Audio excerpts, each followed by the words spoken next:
All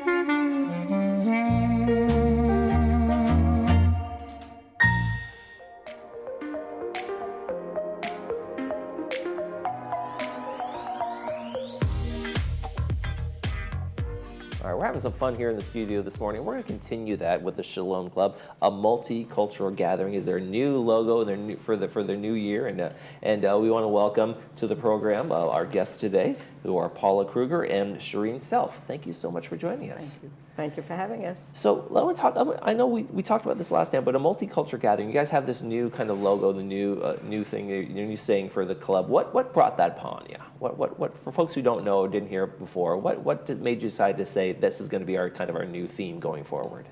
Okay, I would say, not to correct you, but it's not a new theme, but it's more of an emphasis on a continuing theme. Okay, sure, that we really wanted to make sure that everybody understood that we are a multicultural club. Right, because I think people hear Shalom Club and they think, oh, that's just for the folks of the Jewish faith or the Jewish religion or the following. But you guys are, the things you do in the club are just, they really cover the gamut, right? It's not just one subject, one trick pony.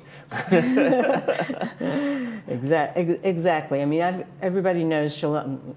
Shalom is Hebrew for peace, hello, and also hello and goodbye, but primarily for peace. And 2.5 years ago, post-pandemic, when I came on board, I had just moved here and I joined the club, and I just wanted it to be more inclusive. And we don't have our plaque because Clubhouse 1 is being renovated, but on the plaque is, in 3 sentences, it tells it all. Welcoming everyone. That is our primary goal, is to welcome everyone. Everyone should come and make friends. That's the second thing. And we do this through what we consider meaningful programs. Programs that are educational and entertaining. And speaking of meaningful educational program, we have the Baha'i Faith meeting coming up, Basics and Beyond, and that is going to be with Shireen. Shireen, tell us a little bit about what you have planned for that meeting. I'm going to talk about my family, my grandfather.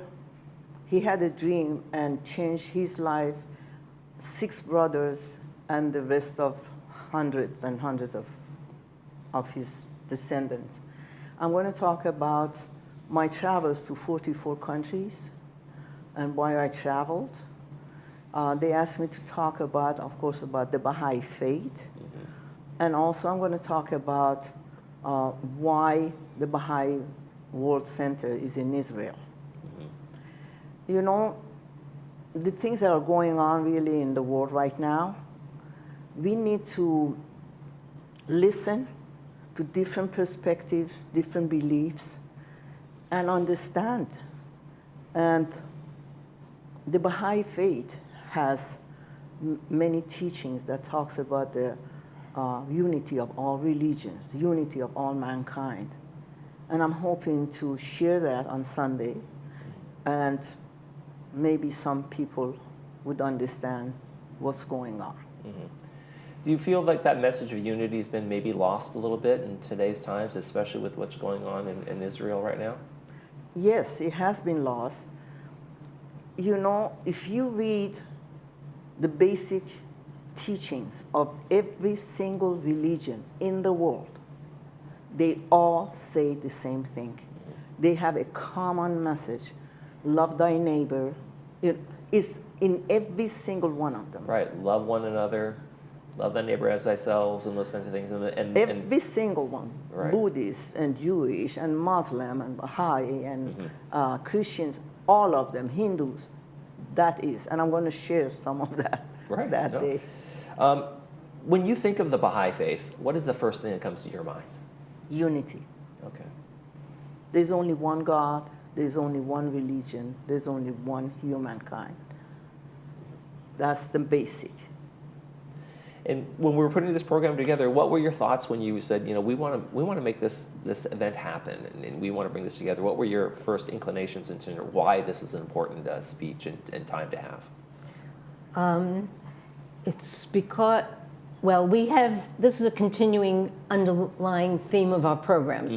Last year, we had somebody come and speak about the Hindu religion, and we followed it up with going to the Hindu temple. I remember we were here talking about that last year. We had a bus trip, and in fact, as we speak, we are planning the exact same programming, having a speaker come from the Buddhist faith, and then we are going to go take a bus trip to the Buddhist temple. This is in the spring.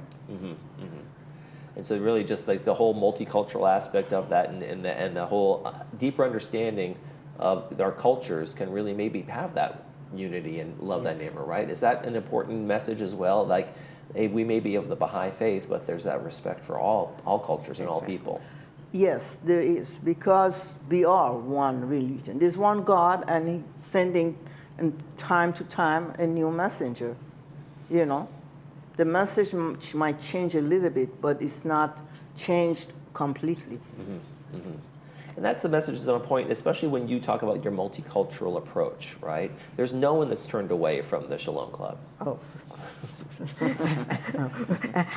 Absolutely not. Right? Absolutely not. We encourage everybody of all cultures, faiths, backgrounds to join us. Okay, let's talk a little bit about the event again. What you have the coming up on February 4th. Tell people all about what we're going to see, what we're going to hear, and what we're going to enjoy. Okay, well, we're going to have Sharon.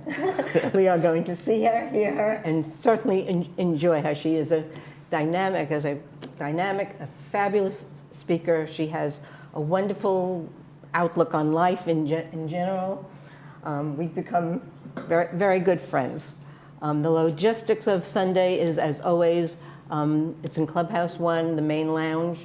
The doors open at 2:30. The program starts at 3. Membership, members off. There's no charge for members. Membership for 2024 is $25. And everybody, you don't have to be a member at all to come. As a non-member, we have a minimal charge of $5. And Sharon, your family history in the Baha'i faith and the story you'll be sharing, how do you hope that it inspires people, or what message do you hope it delivers to folks? Because it's logical and it's spiritual, both. You have to have, one of the teachings of the Baha'i faith is science and religion are like two wings of a bird. You have to have balance. So when we talk to people, to their heart and to their mind, there is a hope that somewhere is gonna make sense to them. I'm gonna bring also some young people are gonna sing that day, a few young people. So I think it's gonna be fun. Sounds like something for everyone. All right, folks, make sure you get out there on February 4th. It's going to be Sunday over at Clubhouse 1, and it should be a great program. Doors open at 2:30. Sharon and Paula, thank you so much for joining us from the Shalom Club. Thank you for having us. Thank you. When we come back, we'll be talking to folks from the Publishing Club. Stay with us.